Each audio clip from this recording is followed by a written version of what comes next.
찬송가 242장 하시겠습니다.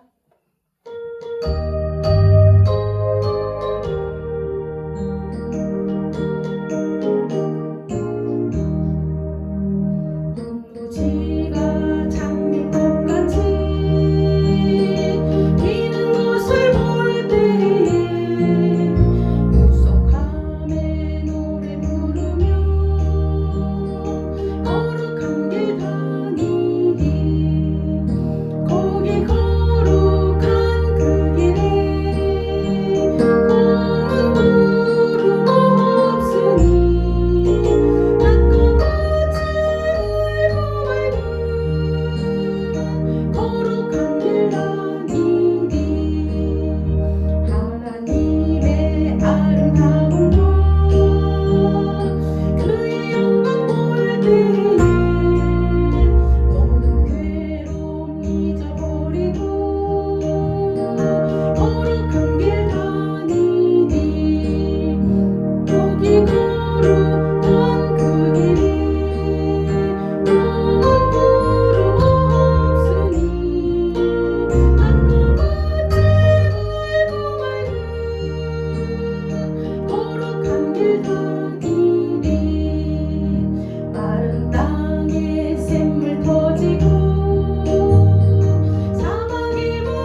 생각대로 살고 계신가요?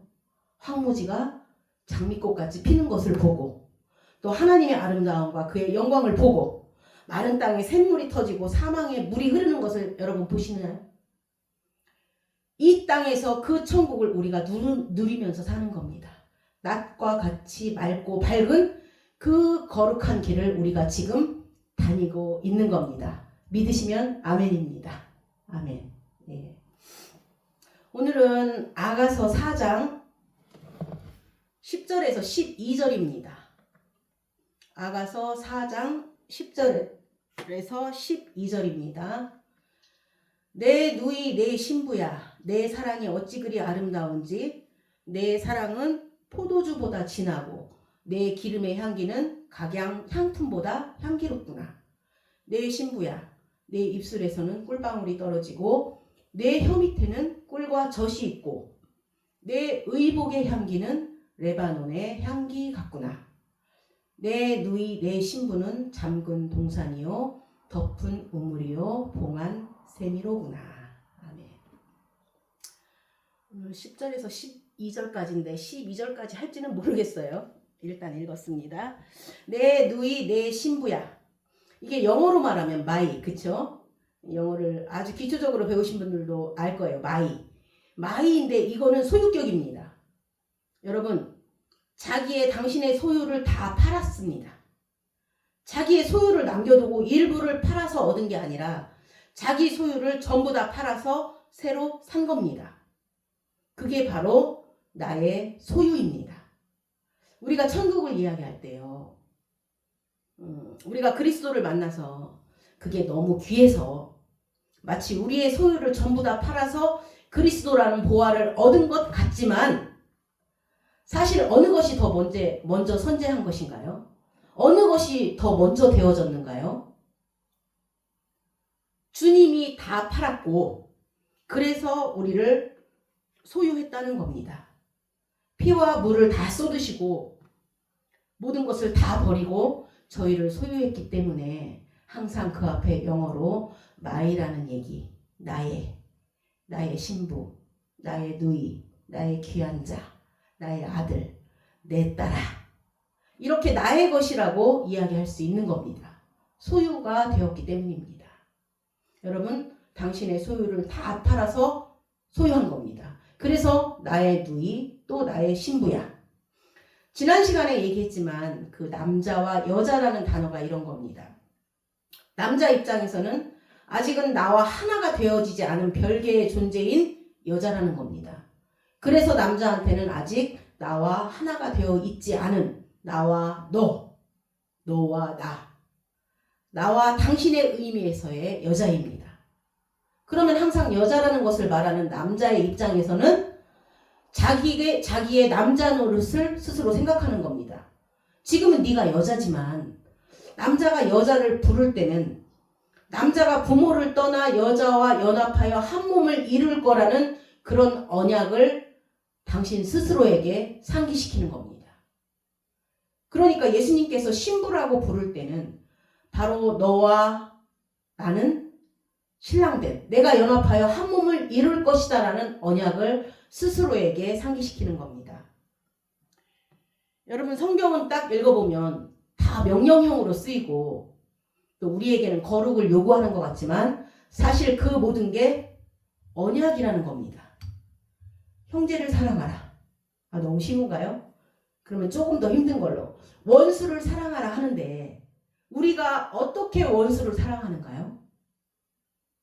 우리가 할 수 없고 도저히 불가능한 어떤 요구나 명령으로 우리에게 들려질 때는 그것이 우리 보고 하라는 게 아니라 당신이 내 안에 들어오셔서 연합하여서 방금 내가 말했던 그 명령형으로 들리는 그 이야기들, 원수를 내 몸과 같이 사랑하고 내 이웃을 내 몸과 같이 사랑하고 심지어 원수까지도 사랑하라는 그 이야기를 우리는 할 수 없지만 예수님 스스로가 그런 말씀을 하시면서 내가 네 안에 들어가서 원수를 사랑했던 그리스도가 연합해져서 당신이 그리스도 노릇을 해서 원수까지도 사랑하시겠다라는 약속을 해주시는 겁니다. 성경을 전부 언약으로 들을 때 믿음이 되는 거지 만약에 이걸 명령으로 들으면 우리가 계속 무거운 짐을 져야 되는 겁니다. 여러분, 우리 눈앞에 떨어진 휴지를 그냥 주우라는 건 아주 간단합니다. 그런데 이 산을 옮겨라. 어떻게 옮기겠는가요? 여러분, 믿습니다 하면 옮겨지나요? 그건 그냥 소리 지르다가 목만 쉬는 겁니다. 벌써 산의 문제에 딱 들어가면 내가 할 수 없는 거니까요. 그러면 그분이 하실 일입니다. 그래서 나한테 불가능한 일들이 전부 믿음의 영역이 되어버리는 겁니다. 신부야 할 때는 벌써 내 안에 오셔서 온전함을 이루어 주시겠다는 약속인데, 여러분, 그 약속은 십자가에서의 죽음을 포함하는 겁니다. 십자가의 죽음. 죽으면서까지 사랑했기 때문에 사랑하는 겁니다. 그리고 그러면서 하시는 말씀이 너의 사랑이 어찌 그리 아름답냐고 하십니다. 그렇죠? 그런데 여러분, 우리의 사랑이 그렇게 아름다운가요? 아니죠. 우리 안에 있는 당신의 사랑이 아름답다는 겁니다. 여러분, 네 믿음이 너를 구원했다고 할 때는 그 사람의 믿음이 아닙니다. 내 안에 있는 내가 준 하나님의 믿음입니다. 내 안에 있는 하나님의 믿음이 너를 구원했다는 겁니다. 우리는 내가 스스로 믿음을 갖고 있으면 안 됩니다. 여러분, 내 안에 있는 하나님의 믿음입니다. 우리가 우리 스스로 믿으면 확신이나 신념인데, 여러분, 하나님의 믿음은 내 신념이나 확신이 깨진 그릇에 하나님이 전능으로 오셨을 때 그게 하나님의 믿음입니다. 내 안에 있는 하나님의 믿음이 너를 구원했다는 겁니다. 그러니까 내 안에 있는 당신의 사랑이 아름답다는 겁니다. 그분께서 우리를 아름답게 볼 때는 그 안에 부어주신 당신의 사랑을 보기 때문입니다. 나를 위해서 일생을 부어주셨고 다 팔아서 샀는데 아까워서라도 끝까지 지켜야 되는 겁니다. 다 팔아 사랑했기 때문에 다시 물을 게 없습니다. 내 사랑이 어찌 그리 아름다운지, 내 사랑은 포도주보다 진하다. 그렇죠? 우리 지난번에 했죠. 포도주보다 더 좋은 포도주. 요한복음에 있습니다. 요한복음 2장 6절에서 10절입니다. 요한복음 2장 6절에서 10절입니다. 가나 혼인잔치입니다. 거기에 유대인의 정결 예식을 따라 두세 통 드는 돌항아리 6이 놓였는지라. 예수께서 그들에게 이르시되 항아리에 물을 채우라 하신즉 아귀까지 채우니 이제는 떠서 연회장에게 갖다 주라 하심에 갖다 주었더니 연회장은 물로 된 포도주를 맛보고도 어디서 났는지 알지 못하되 물떠온 하인들은 알더라. 연회장이 신랑을 불러 말하되 사람마다 먼저 좋은 포도주를 내고 취한 후에 낮은 것을 내거늘 그대는 지금까지 좋은 포도주를 두었도다 하니라. 여러분, 더 좋은 겁니다. 이 연회장이 볼 때. 포도주보다 더 진하다고 하면 더 좋은 포도주입니다. 그렇죠? 지금 이 연회장이 포도주가 더 좋다라는 것을, 이 포도주보다도 더 좋은 포도주라는 것은 자기 안에 그 포도주가 담겼을 때에야 알게 되는 겁니다. 그동안은 그냥 항아리에 담겨 있었습니다. 그런데 지금 이 포도주가 우리 안에 담기는 겁니다. 그분의 말씀이, 그분의 생명이, 그분의 사랑이, 또 그분의 언약이 우리 안에 담기는 겁니다. 그게 우리한테 객관적인 지식으로 있을 때는 그게 귀한지를 모릅니다. 그런데 그게 내 안에 딱 담길 때, 내가 7번째 그릇이 되고 7번째 안에 담기신 분이 더 이상 표적이 아니라 실제가 되는 겁니다. 여러분, 진리입니다. 그분이 진짜 그리스도입니다. 지금 우리는 예수님 공생의 시절에 다니면서 병이나 고쳐주시는 그 예수님을 믿고 섬깁니다. 하지만 여러분, 그분이 내 안에 담겼을 때에야 그분이 진짜 예수님입니다. 그분이 그리스도입니다. 왜냐하면 그분이 내 안에 진리의 영으로 담기고 나의 생명의 근원이 되시고 나의 힘이 되시고 내 안에서 뜻이 되시고 내 안에서 사랑이 되시고 또 내 안에서 거룩함이 되시고 구속함과 지혜가 되셨을 때 그분이 나의 마음이 되시고 그분이 나의 눈이 되시고 그분이 당신의 뜻을 나를 통해 이루실 때 그분이 진짜 그리스도입니다. 그러면 그때 나는 7번째 항아리가 되는 겁니다. 그래서 네가 5 남편이 있었지만 6번째도 나가리다. 6번째도 아니다.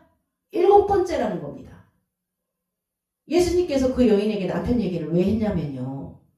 내가 생수를 준다고 할 때 그 생수가 바로 당신 자신입니다. 당신 자신을 생수로 준다는 겁니다. 내 자신을 생수로 주어서 내 안에서 너를 샘물이 되게 하리라는 겁니다. 당신을 주시는 겁니다. 근원을 주시는 거고 하나님을 주시는 겁니다. 또 모든 것에 태초를 주시는 겁니다.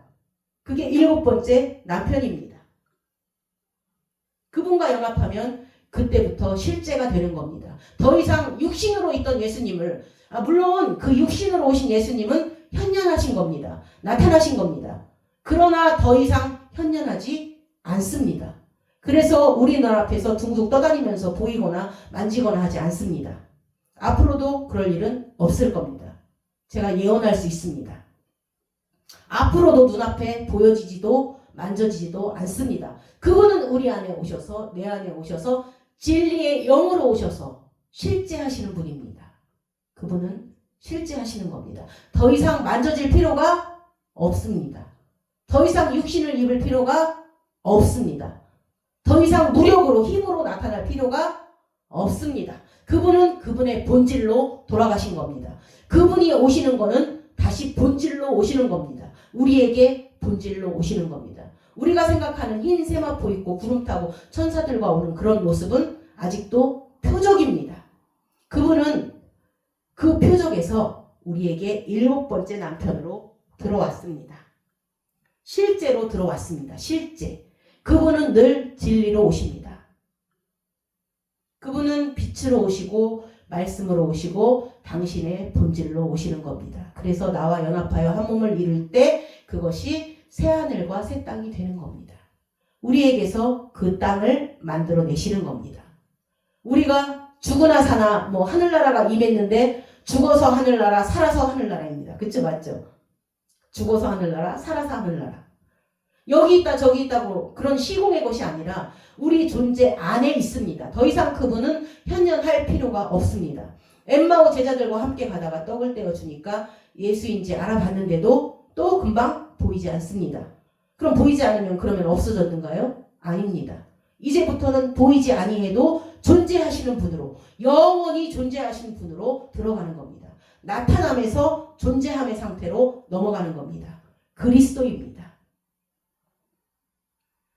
내 사랑이 이렇게 말할 때는 내 안에 있는 그리스도입니다. 우리에게 부어주신 그리스도가 너라는 그 항아리 속에 들어가 있는 그리스도가 너무 어여쁘고 이제는 포도주보다 진하다는 겁니다. 이제부터는 실제가 된 겁니다. 우리를 바라보면서 실제 그리스도의 삶을 보는 겁니다. 내가 무슨 그리스도가 나타나는가요? 여러분, 나는 육신이 나타납니다. 우리 바깥에 내가 아닌 나, 정녕 하나님께서 새롭게 빚어낸 내가 아니라 나라고 여겼던 나의 생각, 감정, 느낌, 의견, 전통, 지식 이런 것들이 나라고 여겼습니다. 맞죠? 그걸 나의 정체성이라고 여겼는데 여러분 그게 아니라 그분이 바라보는 나는 영생하는 나입니다. 그리스도로 태어난 나입니다. 그리스도의 생명으로 연합되어져서 하나가 되어진 그 나를 바라보시는 겁니다. 우리는 여전히 우리 껍데기를 바라보고 어쩌면 내가 아닌 다른 어떤 개념을 바라본다는 겁니다. 그래서 주님은 네 감정을 잠깐 떨어뜨려 놓아서 너의 그 감정을 쳐다보라는 겁니다. 만약에 너에게서 막 흥분하고 고독하고 아프고 격동하고 이런 모든 너의 느낌을 너에게서 다 딱 떼어내서 네가 그걸 바라보는 순간에 이게 네가 아니라는 걸 알 수 있다는 겁니다. 그게 하나로 있을 때는 몰라요. 그러니까 딱 떼어놓고 그게 네가 아니다. 그러면 정녕 나는 누구냐? 그분이 바라볼 때 나를 정확하게 바라보시는 겁니다. 너라는 항아리 속에 담겨있는 나 자신, 그리스도, 십자가에서 죽어서 포도즙이 된 겁니다. 포도나무가 포도를 으깨서 죽음을 뚫고 죽음을 거쳐서 본질인 부활의 상태로 들어가셔서 내 안에 오셔서 나와 하나로 이루어진 그분. 그렇게 태어난 내가 정녕 성경이 말하는 그런즉 이제는 새로운 피조물이라. 이전 것은 지났으니 이제는 새로운 피조물이라. 그게 나라는 겁니다. 그러면 나중에 우리도 그리스도가 나를 바라보는 눈으로 내가 나 자신을 바라볼 때 우리 존재가 바뀝니다. 그전에는 내가 나를 바라봤는데 이제는 아가서에서 그 남자가 여자를 바라보는 눈으로 내가 나를 바라볼 때 우리는 바뀌게 됩니다. 지금까지 제 개인적으로 저도 많이 바뀌었는데 물론 아직 멀었습니다만 제 자신이 한 2% 바뀌었다고 봅니다. 그리고 또 뭐 한 3% 정도는 진전이 됐습니다. 나이가 먹어가니까 진전이 되어가는 것 같아요. 그래도 아직 97%가 남았으니까 앞으로 갈 길이 많습니다. 그런데 그나마 제가 이렇게 앞으로 조금 진전했던 모든 것은 내가 결심하고 노력해서 된 게 아닙니다. 어느 날 그분께서 너는 이런 사람이다라고 얘기를 해줬을 때 그 이야기를 내가 자꾸 들으면서 그러니까 나는 이런 사람이고 너는 이런 사람이고 너는 귀한 사람이고 너는 필요한 사람이고 또 너는 참 필요한 존재다. 너는 보배로운 존재다. 이런 언약의 말씀들을 계속 들을 때 내가 그만큼 앞으로 진전을 했습니다. 찌꺼기 인생에서 정말 찌꺼기 같은 인생에서 아주 조금 더 보배로운 자로 나아갔습니다. 제가 앞으로 나아간 것은 오로지 그분이 나를 바라본 눈에 의해서만 나갔지 제가 결심해서 달려가서 되지 않았습니다. 제가 달려갈 때는 해도 역시 안 되는구나를 느낍니다. 그러다 보면 또 자기만 안 되면 되는데 옆에 안 되는 사람을 정죄하게 됩니다. 이게 누구 얘기인가요? 다 우리 나 자신의 이야기입니다. 여기서 비껴나가실 분 계신가요? 그러니까 내가 달려가서 되는 문제가 아니라 그분이 그렇게 말씀해 주시고 그분이 그렇게 바라봐 주실 때 내가 그렇게 됩니다. 그래서 우리는 늘 그 음성을 듣고 사는 겁니다. 내가 너무 귀하다. 내 안에 우리 봐요. 서로 사랑하게 되면 그냥 상대방의 아름다움만 보이잖아요. 남녀 간의 사랑을 해도 저 사람들이 막 우습게 보고 막 그래도 내 눈에는 그분이 귀한 거예요. 그 사람이. 굉장히 귀하고 보배롭고 그래서 사랑을 하는 겁니다. 그것과 똑같아요. 주님도 우리에게 우리는 여전히 찌꺼기 같은데 계속 말씀하시는 거예요. 네가 너무 귀하다. 내 안에 있는 너의 참 생명 너의 속사람의 그 사랑은 너무 귀해서 그 맛이 포도주보다 진하다. 포도주보다 더 좋은 극상품이구나. 그런데 여러분 우리는 자꾸 거꾸로 생각합니다. 진정 하나님의 뜻은 우리를 채찍질하면서 위협하면서 심판을 막 경고하면서 다가오는 게 아닙니다. 여러분 이게요. 앞에서 설교할 때 막 징계와 심판을 얘기하면 얼마나 폼나는 줄 아세요? 막 의로운 분노라고 그러죠. 의분, 거룩. 마치 이 설교하는 사람이 의로운 재판관이 된 것 같고 성도들을 향해서 막 틀렸다고 하면 굉장히 폼이 납니다. 그런데 거기다가 누군가가 아멘 그러면 막 신바람이 납니다. 그런데 여러분 그런 얘기를 하는 게 아닙니다. 하나님이 나를 바라보는 이야기를 저도 그대로 해줘야 되는 겁니다. 사실 우리는 그냥 찌꺼기입니다. 아무것도 아닌데 그분은 그런 우리를 왜 이렇게 사랑하시는지 저도 잘 모르겠습니다. 그냥 전적인 사랑입니다. 여러분 그분의 사랑이 너무 놀랍다는 겁니다. 그래서 그분은 그렇게 얘기할 수 있는 겁니다. 사실은 내가 놀랍다. 내 안에 부어준 그 사랑이 너무 놀랍구나. 여러분 그래서 우리가 귀한 겁니다. 이제 우리가 왜 귀한지 아시겠죠? 본문 10절입니다. 본문 10절입니다. 내 누이 내 신부야.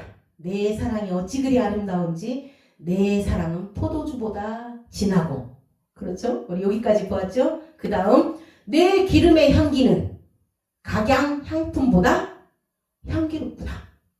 이것도요, 우리가 원래 향기가 있는 게 아닙니다. 우리가 향기가 있는 게 아니고 기름 때문입니다. 기름. 우리 창세기 4장 3절에서 5절을 보시겠습니다. 창세기 4장 3절에서 5절입니다.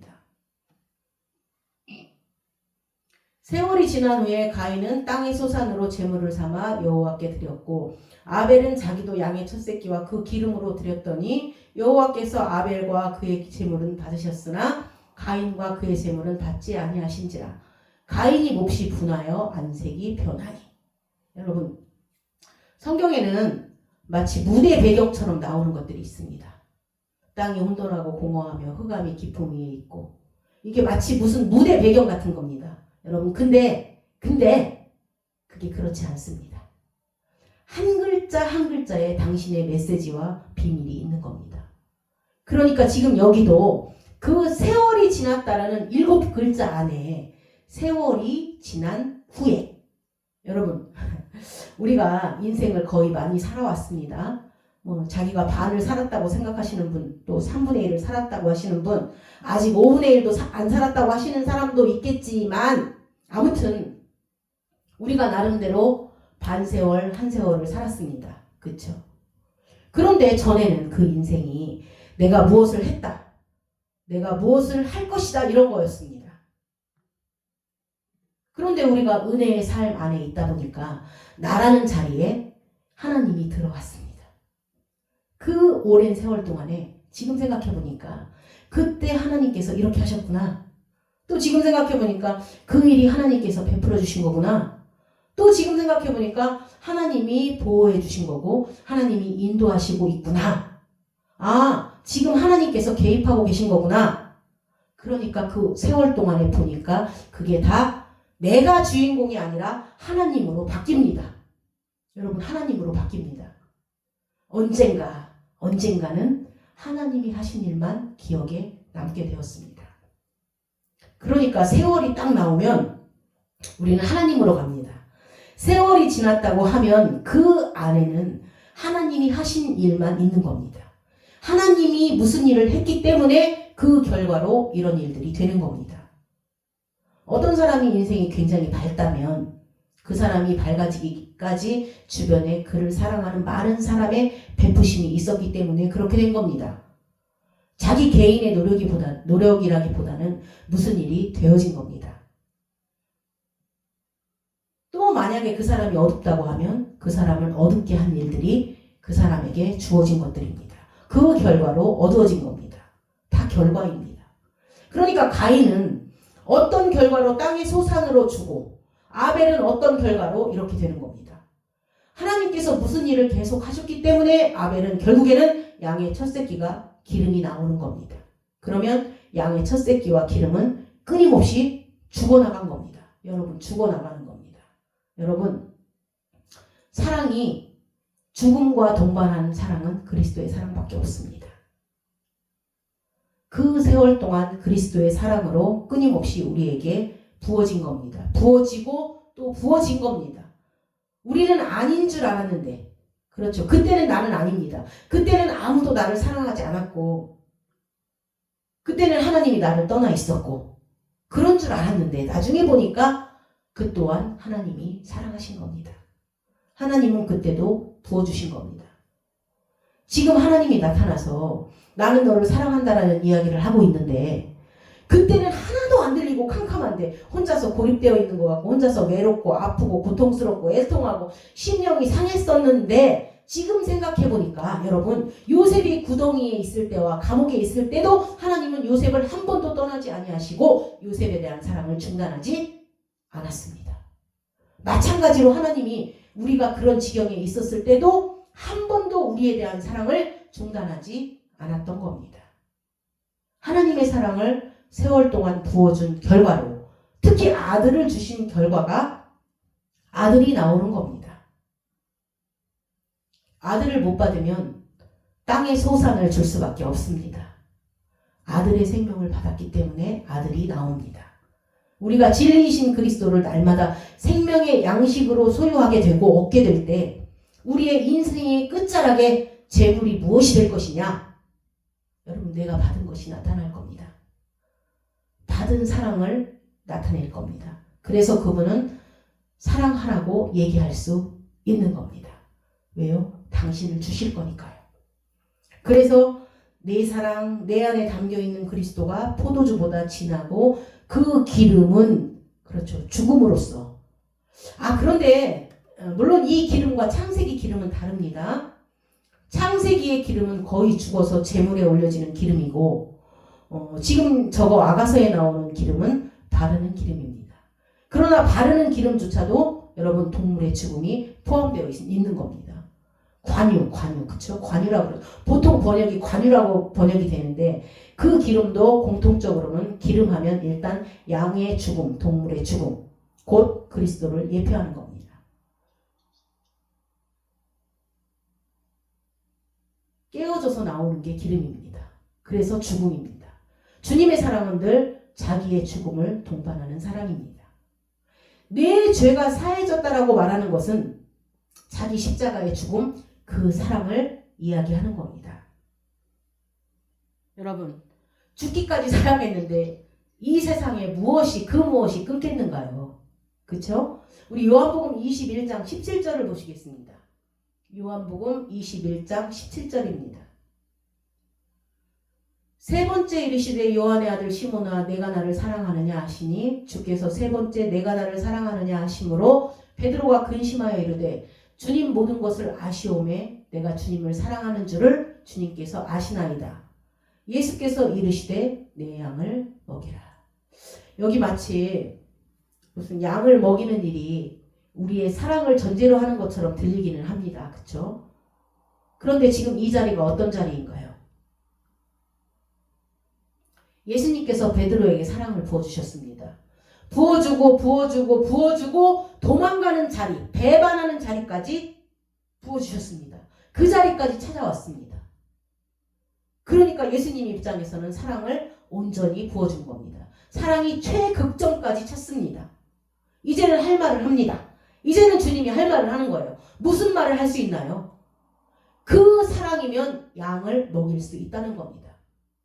우리의 의지적인 사랑이 아니라 예수님께서 부어준 사랑입니다. 이 자리까지 왔습니다.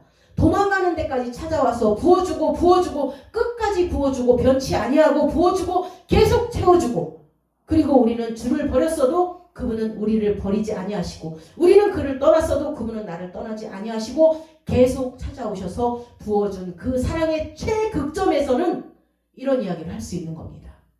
이제는 내가 너의 안에 부어준 사랑이 극에 달했으니까 그쵸? 넘칠 거 아닌가요? 넘칠 거다. 그 말씀을 하시는 거예요. 이제는 그 넘치는 그 사랑으로 네가 양을 먹일 수 있다는 겁니다. 이해가 되시나요? 여러분 제가 지금 목회자입니다. 저는 제가 무엇인가를 잘할 수 있다고 생각했습니다. 주님을 만났으니까 뭐 이 어지럽고 복잡한 세상을 바꿀 수도 있고 변화시킬 수 있다고 생각했습니다. 그런데요, 하나님께서는 찌그러진 샘플 하나를 뽑아서 그 찌그러진 걸 피는 거를 하시는 겁니다. 이게 별로 유쾌하진 않지만 아멘입니다. 찌그러진 샘플 하나를 가져다가 계속 부어주시는 겁니다. 여러분, 그래서 제 설교는 그냥 하나님이 저한테 행하신 일이 저의 말로 표현되는 것 뿐입니다. 그게 아니라면 제가 설교를 해도 힘이 안 날 겁니다. 그런데 어느 날인가 하나님께서 나의 고통과 환난을 통해서 당신의 관심은 너 한 사람을 온전케 하는 것이고 너에게 내 사랑을 계속 부어주시는 거라고 말씀하시는 겁니다. 여러분, 그 말을 계속 듣다 보면 어떻게 되겠는가요? 여러분, 사랑이 계속 부어지면 넘치는 겁니다. 내 안에 그 사랑이 부어지니까 그냥 넘치는 겁니다. 그 넘치는 것이 언어로 표현될 때 그게 설교입니다. 여러분, 설교는 가르치는 게 아닙니다. 뭘 가르치나요? 강아지끼리 서로 지저대는데 무엇을 가르치겠는가요? 무슨 강아지들끼리 구분하는 가르칠까요? 목자가 아니라 목견입니다. 그런데 진심으로 그분이 부어주신 사랑이 너무 아름답습니다. 만약에 이 일주일 사이에 그분이 나에게 부어주신 사랑이 아름답지 않으면 이 자리에 서지도 못할 겁니다. 그 받은 사랑이 너무 감사해서 이 자리에 서서 그냥 같이 넘치는 겁니다. 그런데 여러분, 그 사랑이 죽음을 전제합니다. 죽음. 그래서 그 향기는 그리스도의 향기입니다. 그리스도, 죽음의 향기입니다. 죽음이 곧 사랑하신다는 향기인 겁니다. 찬양도 있죠. 주님이 결박 당하실 때에 나의 마음 괴로웠고 주님이 내가 당하실 때 나 어찌할 줄 몰랐으며 주님이 채찍으로 맞으실 때 내 눈에 눈물이 고여 흐르며 주님이 못하길 때 내가 흔들리며 다시요 주님이 결박당하실 때에 나의 마음 괴로웠고 주님이 내가 부르며 당하실 때나 어찌할 줄 몰랐으며 주님이 채찍으로 맞으실 때 내 눈에 눈물이 고여 흐르며 주님이 못하길 때 내가 흔들리며 내 눈에서 열의 파도가 넘치며 나의 마음 걷잡을 수 없어라 그의 아픔이 내 아픔이요 그의 죽음 내 죽음이라 그렇게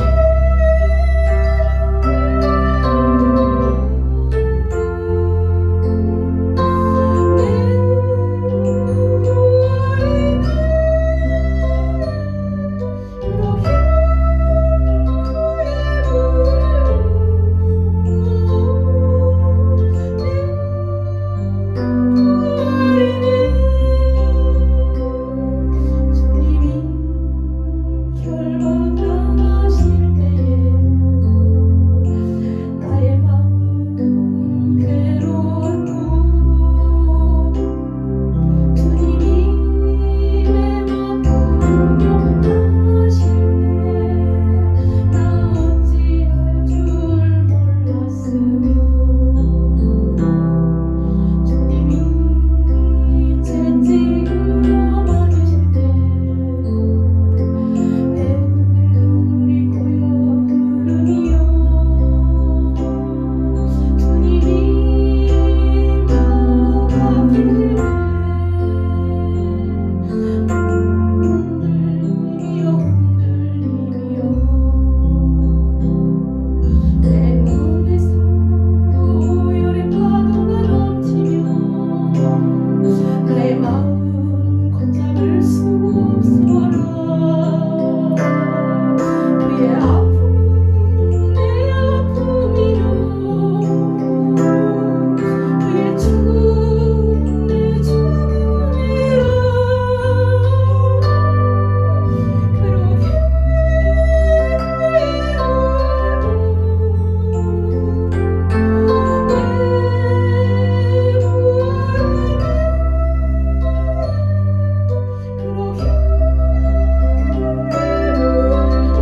본문을 또 봅니다. 본문 11절입니다.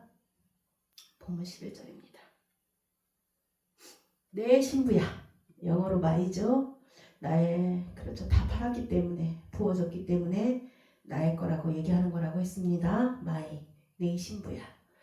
내 입술에는 꿀방울이 떨어지고 내 혀 밑에는 꿀과 젖이 있고 내 의복의 향기는 레바논의 향기 같구나. 여러분, 그 젖과 꿀은 무슨 땅인가요? 가나안 땅이죠.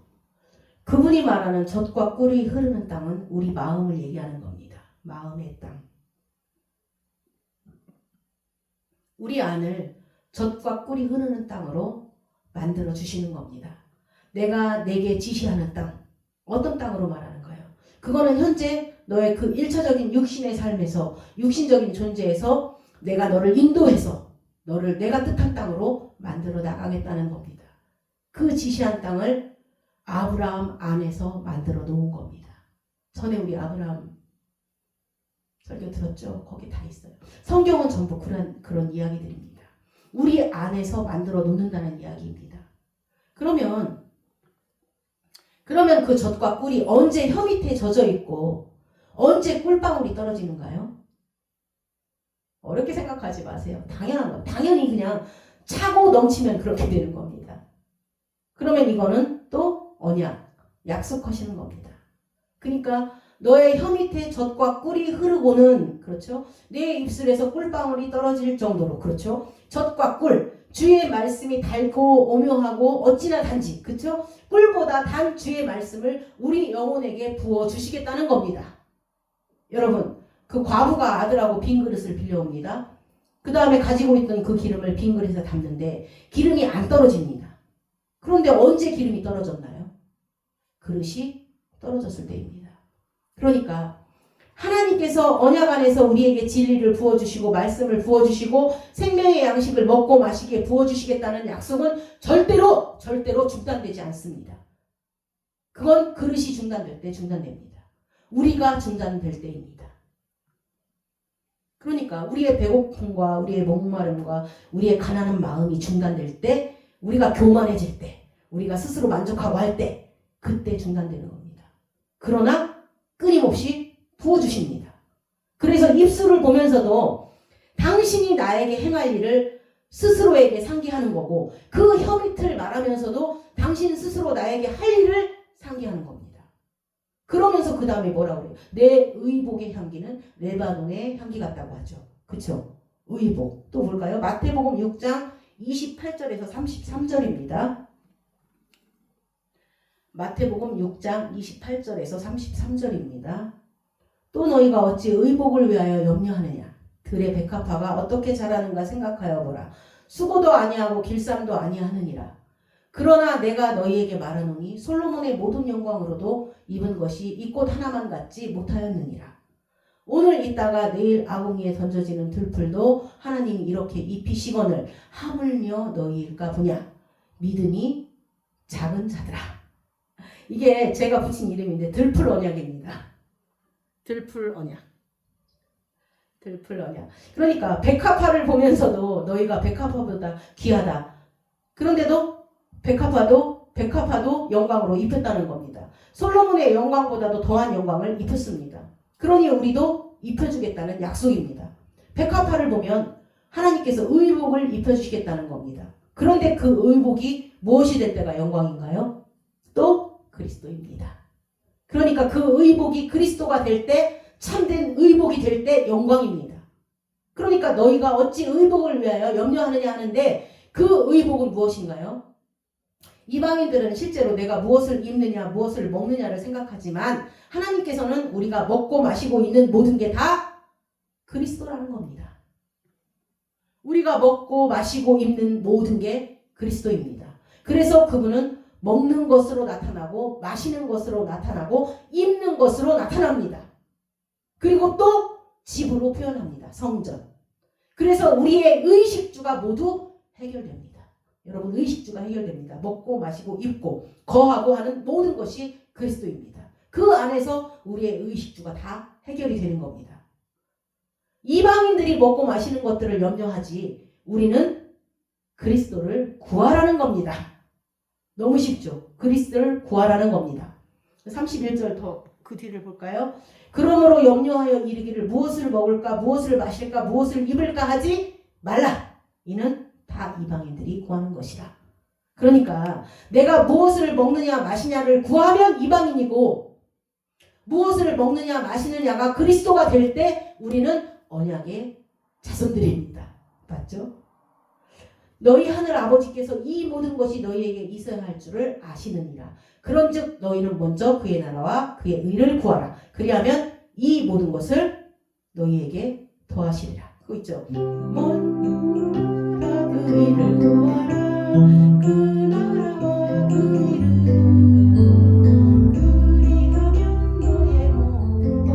그리하면 너의 모든 것을 너희에게 더하시리라.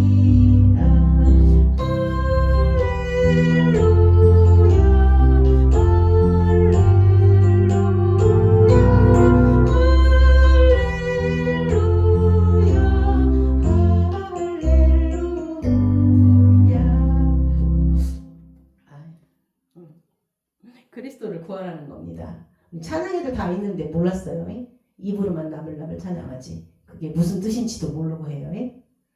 오늘부터는 이제 찬양 한 구절, 한 소절 다 여러분들 의미를 두고 한번 생각해 보시기 바랍니다. 그런 마음에 와 닿는 게 있을 거예요. 여러분 그리스도를 구하라는 겁니다. 그리스도 안에 다 있습니다. 우리는 그동안에 그리스도에게 구했습니다. 그러나 이제는 그리스도를 구하세요.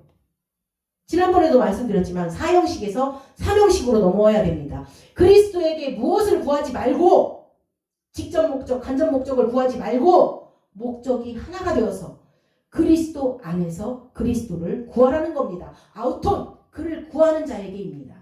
그를 구하는 자에게 생수를 줍니다. 그에게 구하는 자가 그를 구하는 자로 바뀌어야 됩니다. 여러분 요한복음 4장 10절의 번역이 바뀌어야 돼요. 그를 구하는 자에게, 이게 아우톤이라는 인칭 대명사라고 그랬어요. 그에게 구하는 자가 아니라 그를 구하는 자에게 그가 생수를 주었으리라. 이렇게 번역이 돼야 됩니다. 그는 구함의 대상이 아니라 구함의 목적 자체이십니다. 그런데 그런 그분이 지금 이 레바논의 향기, 그쵸? 너의 의복의 향기는 레바논의 향기 같다고 하는데 이게 그리스도의 향기입니다. 그리스도의 향기가 우리에게는 승리의 향기가 되는 겁니다. 볼까요? 고린도후서 2장 14절에서 16절입니다. 고린도후서 2장 14절에서 16절입니다. 항상 우리를 그리스도 안에서 이기게 하시고 우리로 말미암아 각처에서 그리스도를 아는 냄새를 나타내시는 하나님께 감사하노라. 우리는 구원받은 자들에게나 망하는 자들에게나 하나님 앞에서 그리스도의 향기니. 그쵸? 왜요? 왜? 왜냐하면 그분이 옷이 되셨기 때문입니다. 그분이 나의 옷이 되시고 내 안에 생명의 양식이 되시는 바람에 그리스도의 향기가 나타납니다. 여러분 이건 내 향기가 아니라 그분의 냄새를 나타내게 됩니다. 그런데 그분의 향기는 이기는 향기라는 겁니다. 16절 보실까요? 이 사람에게는 사망으로부터 사망에 이르는 냄새요. 저 사람에게는 생명으로부터 생명에 이르는 냄새라. 누가 이 일을 감당하리요? 하면서 이기는 14절을 보면 이기는 얘기를 합니다. 그렇죠? 그리스도 안에서 이기게 하신다. 그러면 이거는 승리의 향기입니다. 그런데 언제 승리하나요? 여러분 성경에서는 진짜 대빵 세신 분하고 싸워서 이긴 사람이 있습니다. 누구요? 야곱입니다. 그런데 야곱이 승리를 했는데 그 승리자의 모습이 뭐예요? 전룩발입니다. 전룩발. 철저하게 패배함으로 이긴 겁니다. 기독교는 패배함으로 이기는 걸 알려주는 겁니다. 여러분 십자가가 무엇인가요? 십자가는 완전히 패배했습니다. 완전히 패배했습니다. 그들이 볼 때는. 그쵸? 그 사망에 이르는 자들에게는 자기네들이 승리한 겁니다. 그런데 여러분 사망에 이른 자가 승리했다고 여기는 게 바로 패배입니다. 다시요. 사망에 이른 자가 자기가 승리했다고 여기는 게 바로 진짜 패배입니다. 죽은 자들이 자기의 죽음을 모르고 이겼다고 여기는 거. 그 자체가 바로 전적인 패배인 겁니다. 그게 그 이야기입니다. 16절에 이 사람에게는 사망으로부터 사망에 이르는 냄새요.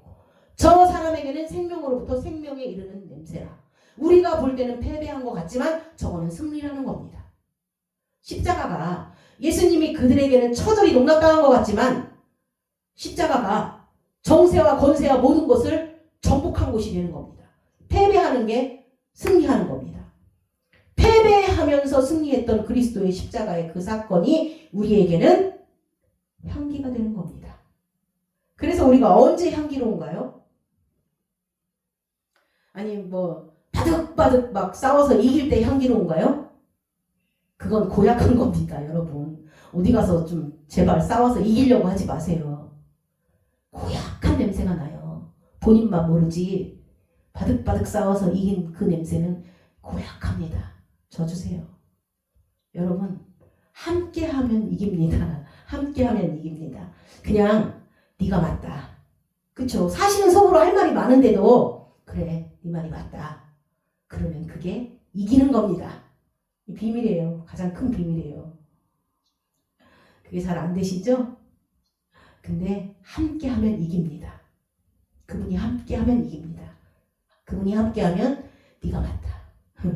아까 말했지만 사실 속으로 할 말이 많아도 네 말이 맞다. 그러면서 이기는 겁니다. 여러분, 고약한 냄새는 우리 냄새 아닌가요? 이겨서 뭐 하겠는가요? 이겨서 뭐 해요? 그냥 네 말이 맞다. 네 말이 맞은 냄새만 나는데 그냥 내가 졌다. 내가 잘못했다. 나의 실수다. 여러분, 그런데 거기서 오히려 향기가 납니다. 이런 얘기를 듣고 뭐 나는 왜 안 되지? 난 아직도 저러고 있네. 이런 생각도 하지 마세요. 이게 하루아침에 바꾸려고 하지 마세요. 그거는 또 종교의 고약한 냄새가 납니다. 그냥 계속 성경 말씀을 들으면 그런 사람이 됩니다. 어느 날 갑자기 태도가 바뀌어서 내가 잘못했다라고 하면 그거는 또 이상하게 느끼한 냄새가 납니다. 여러분, 그런 향기 말고 진심으로 십자가의 패배가 승리라는 걸 아셔야 됩니다. 그러면 여러분도 그렇게 됩니다. 승리는 내 것일세 승리는 내 것일세 구세주의 보혈로써 승리는 내 것일세 내 것일세 승리만이 구세주의 보혈로써 항상 이기네 감사는 내 것일세 감사는 내 것일세 구세주의 보혈로써 감사는 내 것일세 내 것일세 승리만이 구세주의 보혈로써 항상 이기네 뭘로 이긴다고요? 구세주의 보혈로밖에 이길 수 없어요. 우리가 이길 수 없어요. 그러니까 우리가 싸워서 자꾸 고약한 냄새 내면 안 됩니다. 승리는 내 것일세 승리는 내 것일세 구세주의 보혈로서입니다. 승리는 내 것일세 내 것일세 승리만이 구세주의 보혈로써 항상 이기네 아멘. 패배하는 자가 이기는 겁니다. 명심하세요. 그러면 우리 다음 마지막 절을 보겠습니다. 본문 12절입니다. 12절 해야겠네요. 12절입니다. 내 누이 내 신부는 잠근 동산이요 덮은 우물이요 봉한 세미로구나. 우리가 지금 아가서가 1장부터 8장인데요. 지금 이 4장 12절이 이 지금 읽은 4장 12절이 그 중에서 어떤 행을 이루는 절이라고 할 수 있습니다. 여러분, 잠근다고 하면 우리는 또 열린다를 생각하는데 그게 두 가지 사람으로 갈립니다. 이거 잘 들으셔야 합니다. 만약에 우리가 잠겼다라는 것을 이것을 반대적인 용어로 열렸다라는 것을 잠근다라는 것에 반대로 보는 사람은 아직도 종교 안에 있는 사람입니다. 아직 그 선악 안에서 사는 사람이고 그 지식 안에 사는 사람입니다. 그런 뜻으로 그런 사람들은 맨날 서로 주장하고 윽박지르고 틀렸다고 하고 내가 맞다고 하면서 대립하는 삶을 삽니다.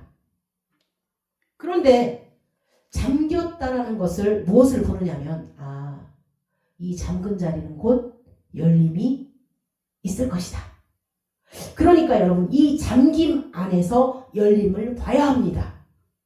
아까 얘기는 이원론적 사고로 마치 선과 악을 떼놓는 겁니다. 그런데 악을 선의 반대로 보지 말고 악은 선이 담기면 온전해지는 자리라는 겁니다.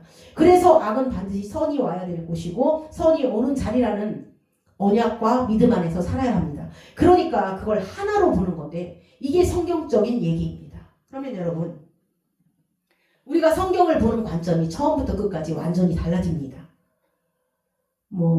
우스꽝스러운 동화책 같은 풀이가 나올 수가 없습니다. 그 글자 그대로 막 풀이하는 거예요. 그거 하지 말라고 하고 하라고 하는 그 자체가 모순이고 서로 모순이고 충돌하게 되어 있습니다. 그런데 여러분 그 모든 것을 하나로 보는 겁니다. 하나로. 잠근 동산이라고 하면 거기서 열림을 함께 볼 수 있으라는 겁니다. 어둠에서 빛을 함께 보라는 겁니다. 어둠에서 빛을 함께 보자. 어둠은 빛이 오는 자리로 보는 겁니다. 그러니까 밤과 낮이 계속 그렇죠. 밤이 오고 깊어지면 곧 빛이 임하고 빛이 충만하면 빛은 어두운 곳으로 흘러가니까 다시 밤이 되는 겁니다. 이 지구를 보세요. 빛이 계속 움직이지 않는가요? 이거는 어떤 원리적인 거로 계속 어둠 쪽으로 갑니다. 빛이 있었던 자리가 다시 빛이 사라진 자리가 되니까 저쪽에서의 빛이 또 올 겁니다. 저도 비행기 타고 다니다 보면 그걸 생각합니다. 지금은 충만이구나. 지금은 공허구나. 공허는 충만이 오는 자리요. 충만은 자기는 공허해지지만 부어주는 자리요. 공급하는 자리라는 겁니다. 그래서 도는 겁니다. 그래서 결국 한 덩어리를 만드는 겁니다. 하나를 만듭니다. 그래서 우리가 비록 죄인이었지만 죄인은 구원의 본질인 예수 그리스도의 생명이 오는 자리입니다. 죄인은 죽음이라는 본질이고 실존입니다. 죽음은 사망이라는 이 실존은 생명의 몸으로 하나를 이루는데 그게 바로 구원입니다. 죽음은 그런 자리가 되는 겁니다. 그래서 내가 죄를 지었던, 쓰러졌던, 사고가 나서 다 사라지고 없어져도 그곳은 당신이 오셔서 채워지는 자리가 되고 다시 살아나는 자리가 되는 겁니다. 나의 죽음은 그분이 오셔서 살아나는 자리가 되고 나의 죄는 그분이 오셔서 용서하고 구원하는 자리가 되는 겁니다.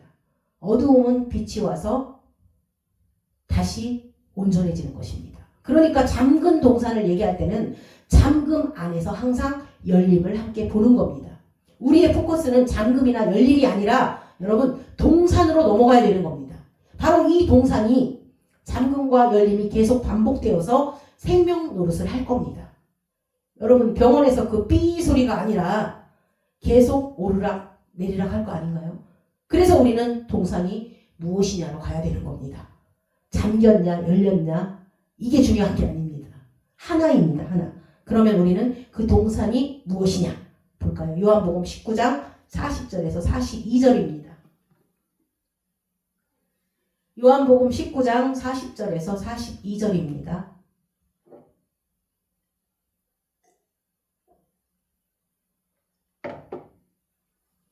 이에 예수의 시체를 가져다가 유대인의 장례법대로 그 양품과 함께 세마포로 쌌더라.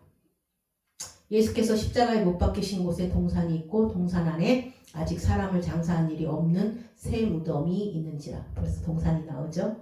이날은 유대인의 준비일이요 또 무덤이 가까운 고로 예수를 거기 두니라. 여러분 겟세마네 동산에서 예수님이 돌아가시고 그리고 무덤이 딴 데 있지 않았습니다. 그 동산 안에, 그쵸? 아직 아무도 안 들어간 새 무덤이 있었습니다. 결국은 그 동산 안에서 살아나십니다. 쉬운데 생각을 못 해보셨죠? 로마서가 생각나죠? 로마서. 우리가 그리스도와 함께 죽었나니 함께 죽으면 그분과 함께 세례를 받고 함께 장사되어서 함께 죽고 함께 살아나는 그 동산이 바로 우리 마음 땅입니다. 우리 마음 안에 오셔서 여기 오셔서 죽고 죽은 자 가운데 서서 가운데 가셔서 살아나십니다. 우리 공동묘지에서 다 죽었는데 혼자 벌떡 일어나는 게 아니라 죽은 자들한테 가서 거기서 살아나십니다. 죽음의 생명이 오는 걸 부활이라고 합니다. 그분은 나는 길이요 생명이요, 그쵸? 나는 죽음이었습니다. 그리고 죽음의 생명이 오면 그게 부활이 되는 겁니다. 그래서 동산은 너는 잠긴 동산이다 라고 하면 여러분 얼핏 보면 에덴 동산에서 죄를 지어서 쫓아냈습니다. 그러면 이걸 평면으로 보면 에덴 동산에서 죄를 지어서 쫓아냈으니까 사람들이 자꾸 뭘 추구하겠는가요? 쫓겨난 자의 최고 목표는 다시 돌아가는 겁니다. 그래서 자꾸 백투더 에덴이라는 얘기가 자꾸 나오는 겁니다. 에덴으로 다시 돌아가려고 합니다. 하나님은 그 물리적인 에덴, 물리적인 동산에서 나가서 이제는 참 에덴은 우리 안에서 만드는 겁니다. 눈에 보이는 에덴, 눈에 보이는 동산에서 나가는 이유는 이제 그곳에서 참된 에덴을 만드는 겁니다. 여러분, 여기는 잠기는 겁니다. 여긴 잠기는 겁니다. 그런데 여기를 잠그는 게 아니라 우리를 잠가 놓으십니다. 왜 그럴까요? 잠겨 있다라는 것은 우리의 주인만 열 수 있다는 겁니다. 그래서 그분만이 여시겠다는 약속입니다. 내가 너의 문을 두드려서 문을 열고 들어가는 겁니다. 그런데 그 문을 열 때 문이 열리려면 그 문이 온전한 상태에 있다면 찢어질 거 아닌가요? 그 문이 바로 당신이었습니다. 나는 양의 문이다. 십자가의 죽음을 통해서 여러분 그 문이 열립니다. 너는 잠근 동산. 내가 나를 찢으면서까지 너를 열어서 그 안에 들어가서 너와 한 몸을 이룰지어다. 아멘. 마음 안에서입니다. 그런데 왜 우리가 스스로 그분께 달려올 수 없느냐면요. 쫓겨진 자가 달려갈 수 없었던 거는 여러분 죽음이 사망인데 무슨 일을 하는가요? 우리는 사망으로 여기 놓여져 있습니다. 그런데 우리가 사망인 것이 왜 놀라운 일이냐? 여러분 내가 철저히 사망일 때는 그때부터 모든 일이 하나님만 일하실 수 있습니다. 죽었는데 우리에게 무엇을 요구하며 우리가 무슨 일을 하는가요? 야, 천국이 이쪽인데 조금만 와봐라. 야, 발 좀 떼어봐라. 아이, 그러지 않습니다. 죽었는데 어떻게 할 건가요? 죽으면 하나님께서 일하시는 겁니다. 죽음이기 때문에 생명만이 오시는 겁니다. 그래서 저가 손을 들어 생명나무를 따먹는 것을 그건 동화 같은 이야기입니다. 죽은 자가 무슨 생명나무를 따먹겠는가요? 저가 손을 들어 생명나무를 따먹는다는 이 자체가 동화 같은 이야기예요. 죽은 자가 무슨 생명나무를 따먹겠어요? 생명이 죽음으로 오는 것이 구원입니다. 그래서 생명나무가 오는 것만이 우리에게 하나님이 정해진 이치입니다. 창세기 3장 22절에서 24절을 보실까요? 또 제 말을 하면 안 믿으시니까 또 성경을 대겠습니다. 창세기 3장 22절에서 24절입니다. 여호와 하나님이 이르시되 보라 이 사람이 선악을 아는 일에 우리 중 하나같이 되었으니 그가 그의 손을 들어 생명나무 열매도 따먹고 영생할까 하노라 하시고 지금 이 영생은 육체가 영생하는 겁니다. 생명인 줄 알고 여러분 선악과를 따먹고 안 따먹고가 하나님의 뜻인가요? 아닙니다. 안 먹을 수 있는 사람이 되는 게 하나님의 뜻입니다. 안 먹는 게 하나님의 뜻이 아닙니다. 안 먹을 수 있는 사람이 되려니까 일단 먹고 봐야 되는 겁니다. 안 먹을 수 있는 사람이 되어야 하니까 먹고 죽어서 안 먹을 수 있는 생명이 와서 하나가 되어야 합니다. 그 거룩한 죽음에 생명나무가 오는 겁니다.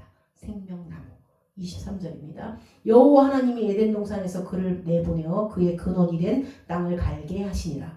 이같이 하나님이 그 사람을 쫓아내시고 에덴 동산 동쪽에 그룹들과 두루도는 불칼을 두어 여러분 불칼은 화영검입니다. 생명나무의 길을 지키게 하시니라.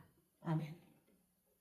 생명나무의 길에 불칼을 두어 지키게 하신 것은 생명나무를 지키게 하기 위해서가 아니라 여러분 우리를 지키기 위해서입니다. 우리가 들어오는 일이 되어야지 그가 죽음을 거쳐서 우리에게 들어오는 일이 되어야 하는 겁니다. 목자가 우리의 문을 열고 목자가 들어가는 일이 되어야 합니다. 그래서 그 장군동산이라는 의미는 결국 너를 참된 동산, 목자와 양이 함께하는 가장 아름다운 동산으로 만드시겠다는 약속입니다. 아멘. 주께서 주신 동산에 땀 흘리며 씨를 뿌리며 내 모든 삶을 드리리. 날 사랑하시는 내 주님께 비바람 앞을 가리고 내 육체는 세상에 져도 내 모든 삶을 드리리. 내 사모하는 내 주님께 땅 끝에서 주님을 맞으리. 주께 드리는 내가 그런고 땅 끝에서 주님을 배우리. 주께 드리는 내가 그런고 나의 모든 뜻 찬양하라. 주님 오실 길 예비하라. 나의 모든 끝에서 주님을 찬양하라. 영광의 주님 곧 오시리라. 주께서 주신 동산에 땀 흘리며 씨를 뿌리며 내 모든 삶을 드리리. 날 사랑하시는 내 주님께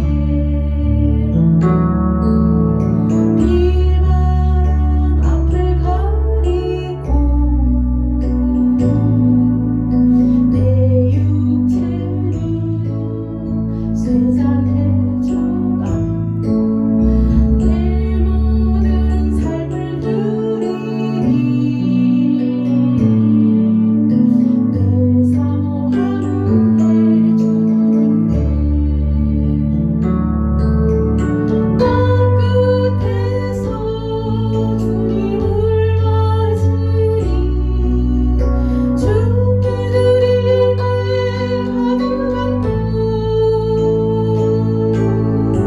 땅 끝에서 주님을 배우리. 주께 드릴 노래 가득한 꿈 나의 모든 끝 찬양하라. 주님 오실 길 예비하라.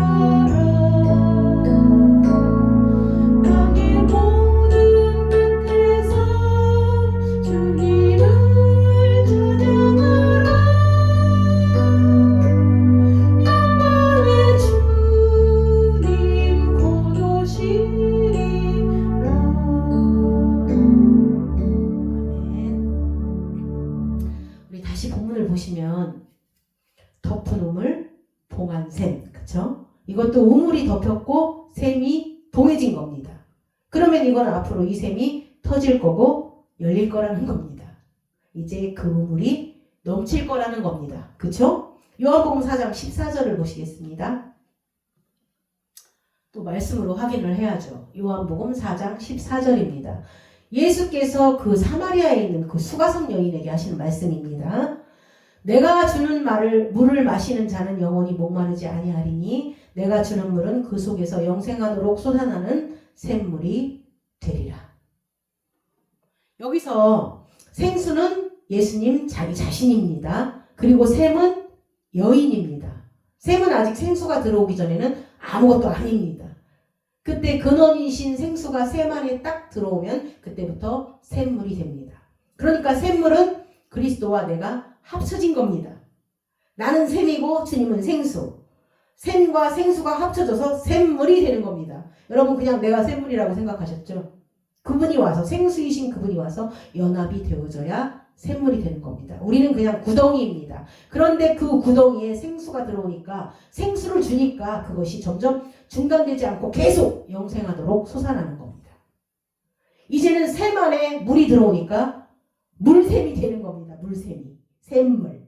물과 샘이 함께 있는 상태가 바로 그리스도와 연합한 새 생명인 저와 여러분인 줄 믿으시면 아멘입니다. 아멘. 그리고 이거는 반드시 움직입니다. 어떻게 해요? 끊임없이 부어주시니까 어느 순간이 되면 넘치기 마련입니다. 그러면 넘치면 가장 먼저 혜택을 입는 자는 샘이었던 자기 자신입니다. 여러분 제가 목회자라는 얘기를 자꾸 하는데 여러분과 입장이 다르기 때문에 목회자의 입장에서 자꾸 얘기를 하는 거예요. 제가 목회자인데 만약에 제가 은혜가 안 되고 남에게 은혜를 줄 수 있다고 생각하시는가요? 아닙니다. 어떤 분들은 그런 내가 은혜가 안 돼도 나는 가르쳐야 되기 때문에 해야 된다고 이렇게 말씀하시는데 아닙니다. 내가 은혜가 안 되는데 남에게 어떻게 은혜를 어떻게 줘요? 아닙니다. 이게 나한테서 넘쳐서 나를 적시고 나를 살리는 말씀이 되고 나에게 평강과 위로가 되고 힘이 되었을 때 그 넘침이 여러분에게도 가는 겁니다. 그게 그리스도인의 사랑과 우리 모든 사역의 속성입니다. 그러기 전에는 지식만 오가는 거고 같이 말라 비틀어져 죽습니다. 그러니까 잘 모르니까 그냥 연기를 하고 있다고 이렇게 말하면 좀 그런데 모르니까 결국은 연기하는 겁니다. 참. 나를 믿는 자는 성경에 이름과 같이 그 배에서 생수의 강이 흘러나오리라 하시니 우리를 이렇게 만들었습니다. 먼저 자기가 넘치는 겁니다. 나는 영원한 생수니까 목마르면 오라는 겁니다. 그러면 내 안에서 먼저 내가 너를 먼저 적시고 넘쳐서 강이 되는 겁니다. 샘물이 강이 되고 강이 바다가 되고 이렇게 점점 넘치는 겁니다. 그러니까 너는 현재 봉한샘이고 덮은 우물이지만 앞으로는 때가 이르면 열린 샘이 될 것이라는 겁니다. 아멘. 그래서 스가랴에서 이런 말을 합니다. 우리 스가랴 13장 1절입니다. 스가랴 13장 1절입니다. 그날의 죄와 더러움을 씻는 샘이 다윗의 족속과 예루살렘 주민을 위하여 열리리라. 아멘. 열린 샘이 되는 겁니다. 그 다음에 그 뒤에 8절 9절입니다. 13장 8절 9절도 보시겠습니다. 스가랴 13장 8절 9절. 여호와가 말하노라. 이 온 땅에서 3분의 1은 멸망하고 3분의 1은 거기 남으리니. 그러니까 계시록에서 3분의 1이 재앙당하고 할 때 제발 핵폭탄 전쟁이 일어나서 지구의 3분의 1이 죽는다는 거는 여러분 하나님을 완전히 모르는 거라고 했습니다. 그가 믿는 하나님이 바로 용입니다. 우리가 잘못 믿고 있는 하나님이 용입니다. 얼마 전에 제가 언뜻 지나가다가 다른 분이 듣는 유튜브를 들었는데 어떤 목사님이 그러시대요. 핵폭탄은 하나님이 맨 마지막에 쓰려고 남겨놨다고.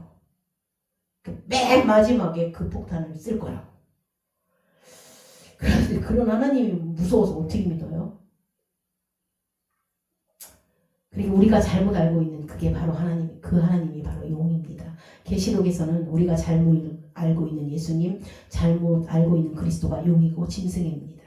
계시록에 나오는 모든 이야기들은 한 사람이 천하보다 귀한 그 현재를 살고 있는 사람 안에서 하나님께서 언약을 주는 겁니다.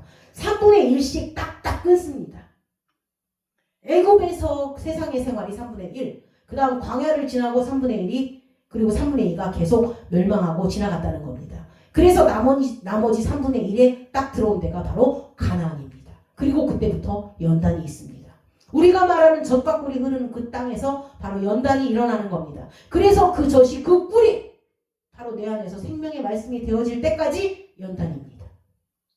그래서 나의 육신적인 것, 아직도 멸절되지 않은 것들을 멸하는 전쟁을 계속해서 치릅니다. 7 족속과 전쟁을 치르면서 연단하는 겁니다. 그래서 여기 봐요. 그래서 8절 끝에 3분의 1은 멸망하고 3분의 1은 거기 남으리니. 정확하죠? 제가 제 말하는 게 아니에요. 아니 그동안 듣지 못한 걸 듣는다고 해서 이걸 이상하다고 생각하시면 안 돼요. 성경에 있는데 9절입니다. 내가 그 3분의 1을 불 가운데 던져 은같이 연단하며 금같이 시험할 것이라. 그들이 내 이름을 부르리니. 우리가 그리스도 이름을 계속 불러야 되는 일이 생기고 그런 상황에서 그리스도의 이름을 부르겠다고. 그래서 우리는 가나안에 있는 겁니다. 우리는 가나안에 있는 겁니다. 가나안에 있기 때문에 그분의 이름을 부르는 겁니다. 여러분. 가나안에 들어와 버리면 다른 이름은 다 까먹습니다. 부를 이름이 없어요. 오로지 만군의 여호와의 이름과 어린 양의 이름 외에는 부를 이름이 없습니다. 그거는 왜냐하면 광야를 지나면서 다 거쳤습니다. 광야를 지나면서 여보도 불러보고 오빠도 불러보고 아빠도 불러보고 다 불러봤습니다. 그 광야를 지나서 가나안에 왔더니 이제는 그분 외에는 이름을 부를 게 없어지는 겁니다. 그래서 뭐라고 봐요. 그 다음 내가 들을 것이며 나는 말하기를 이는 내 백성이라 할 것이요 그들은 말하기를 여호와는 내 하나님이시라 하리라. 아멘. 그래서 지금 때가 되면 이 봉안샘이 열린 샘이 됩니다. 믿겨지시나요? 아멘입니다. 마지막으로 우리 고린도후서 5장 15절입니다. 고린도후서 5장 15절입니다. 그가 모든 사람을 대신하여 죽으심은 살아있는 자들로 하여금 다시는 그들 자신을 위하여 살지 않고 오직 그들을 대신하여 죽었다가 다시 살아나신 이를 위하여 살게 하려 함이라. 그러면 결국 무슨 약속인가요? 너희들에게 이러한 삶을 저러한 삶을 살라고 끊임없이 나타나서 이렇게 막 계속 지저대는 그런 종류의 삶이 아니라 이제는 끊임없이 너에게 주어졌던 그 많은 언약이 네 안에서 성취되어지고 내 생명 한가운데서 내가 살고 내가 내 안에 살고 내가 너의 생명이 되어줄 것이고 너와 철저히 연합한 삶이 되어질 것이라는 약속입니다. 여러분 그분으로 사는 겁니다. 이게 중요한 겁니다. 내가 사느냐 그분이 사느냐로 갈리는 겁니다. 복음이냐 복음이 아니냐는 내가 사느냐 그분이 사느냐입니다. 그런데 우리는 자꾸 또 그분을 위해서 내가 존재한다고 착각을 합니다. 지금 여기서 위한다. 그쵸? 위한다. 내가 하늘나라를 위하여 핍박을 받는 자는 복이 있다고 번역을 해버립니다. 헬라어에 위하여라는 단어는 따로 있는데 그 애니켄이라는 전치사를 그렇게 번역을 합니다. 하늘나라를 위하여 핍박을. 그런데 이렇게 번역하는데 이게 아닙니다. 만약에 그러면 하늘나라를 위하면 내가 위할 거 아닌가요? 아닙니다. 하늘나라로 인하여입니다. 애니켄은 하늘나라로 인하여 핍박을 받는 자는 복이 있나니입니다. 하늘나라를 위하여가 아닙니다. 하늘나라를 위하여가 아니고 하늘나라로 인하여 핍박을 받는 자는 복이 있나니입니다. 이게 정확한 번역이고 이게 직역입니다. 오늘 마지막 구절인데요. 이거 굉장히 중요한 단어인데 보세요.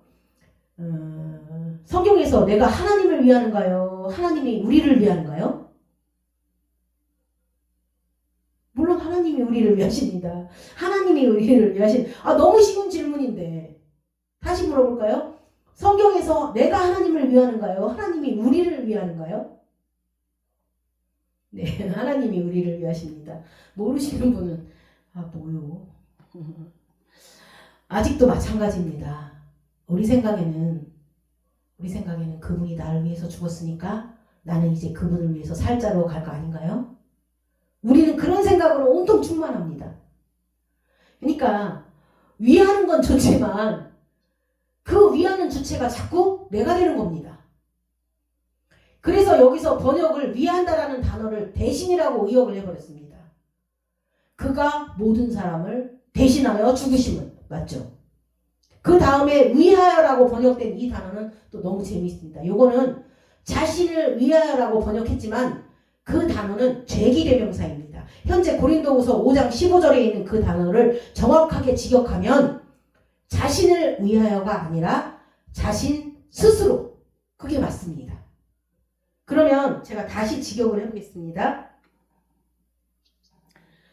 그가 모든 사람을 위하여 죽으심은 살아있는 자들로 하여금 다시는 그들 자신 스스로 살지 않고 오직 그들을 위하여 죽었다가 다시 살아나신 자로 다시 살아나신 이로 살게 하려 함이라. 아멘. 이해가 가세요? 전혀 다른 내용이죠. 다시요. 그가 모든 사람을 위하여 죽으심은 살아있는 자들로 하여금 다시는 그들 자신 스스로 살지 않고 오직 그들을 위하여 죽었다가 다시 살아나신 그분으로 살게 하려 함이라. 아멘. 정확합니다. 그러니까 우리가 그분을 위해서 사는 게 아니라 나를 위해서 죽으신 그분이 내 안에서 사는 겁니다. 그분으로 살게 하는 겁니다. 달라진 얘기가 됩니다. 그렇죠? 결론을 맺겠습니다. 지금 왜 우리가 사랑하는가요? 우리가 지금 왜 사랑해요? 우리 안에서 뭘 봤기 때문인가요? 뭘 봤어요? 당신을 부어주셨습니다. 아들을 주고 사랑하고 용서하고 기다리시고 계속 사랑하시고 당신을 계속 주셨는데 그러면 하나님이 뭘 보겠는가요? 나를 보면 우리는 나의 껍데기를 보지만 하나님은 그 부어주신 당신 아들의 생명을 보는 겁니다. 아들의 생명, 아들의 보혈을 보고 십자가를 보고 그 고통을 보는 겁니다. 그러면서 우리를 귀하게 여기는 겁니다. 어여쁘다. 내 사랑, 내 신부. 그 소리를 오늘도 하고 계신 겁니다. 여러분, 우리가 연약하면 연약한 대로 그래도 귀합니다. 지금은 연약하지만 이 시간 속에서는 연약하지만 진리 안에서는 내가 너를 존귀하게 여기고 있다는 겁니다. 아들의 생명을 바라봅니다. 아들로 보고 있습니다. 그러면 이제는 너를 위해서 죽었다가 살아나신 그분의 생명으로 살지 더 이상은 네가 살지 말라는 겁니다. 여러분, 그분의 생명입니다. 너를 위하여 죽으신 자로 사는 겁니다. 너희들 스스로 살지 말고 너희를 위하여 죽었다가 살아나신 그분으로 살아가시는 여러분들 되시기를 주님의 이름으로 축원합니다. 아멘.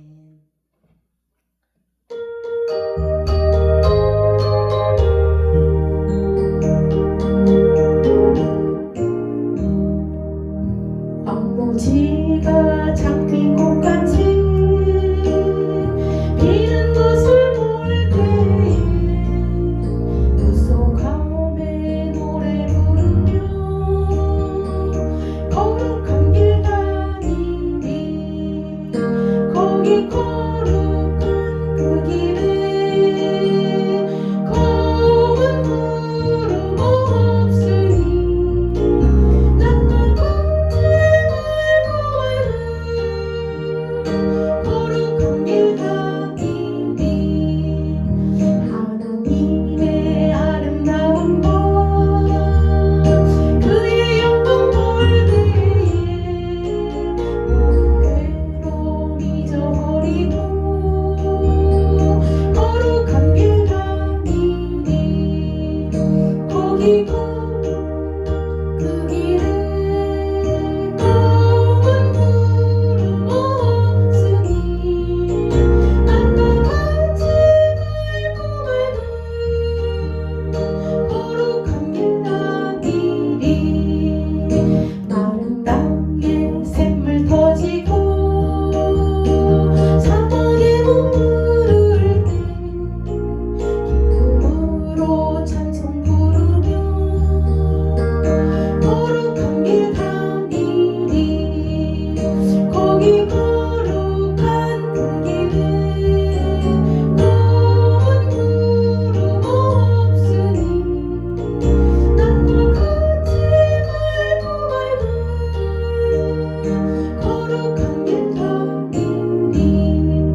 기도하시겠습니다. 살아계신 하나님, 우리 아버지, 우리가 경험하는 모든 일들이 생명이신 당신이 찾아오셔서 우리를 살려내는 일이 되게 하시고, 내가 구원을 경험하는 일이 되게 하시고, 또 내가 다시 살아나는 일이 되게 하시고, 우리의 겪는 모든 고통이나 어려움이 당신의 이름을 부르는 자리가 되게 하시고, 나를 사랑하시는 그리스도의 이름을 부르는 자리가 되게 하여 주옵소서. 우리의 이 일생이 당신과 연합하는 일이 되게 하시고, 당신의 언약이 우리에게서 성취되는 것을 목적하는 삶이 되게 하여 주옵소서. 우리가 만약에 사랑하는 일이 있다면 먼저 하나님의 사랑이 내 안에 넘치는 것이 먼저 되어진 줄 믿사오니, 당신의 부어주시는 그 사랑에 눈을 뜨게 하시고 목숨을 버리면서까지 사드리는 그 놀라운 사랑을 감사하는 삶이 되게 하여 주옵소서. 또 우리가 형제를 사랑한다면 그 사랑이 내 안에 있어서 넘치는 것의 결과가 되게 하시고, 내가 받은 그 놀라운 언약과 당신의 주목하심과 나를 권고하심의 결과로 형제들을 용납하고 형제들을 섬기며 형제들과 함께 손을 잡으며 사랑하며 함께 찬양하는 일들이 되게 하여 주옵소서. 감사드리며 예수 그리스도의 이름으로 기도드렸습니다. 아멘.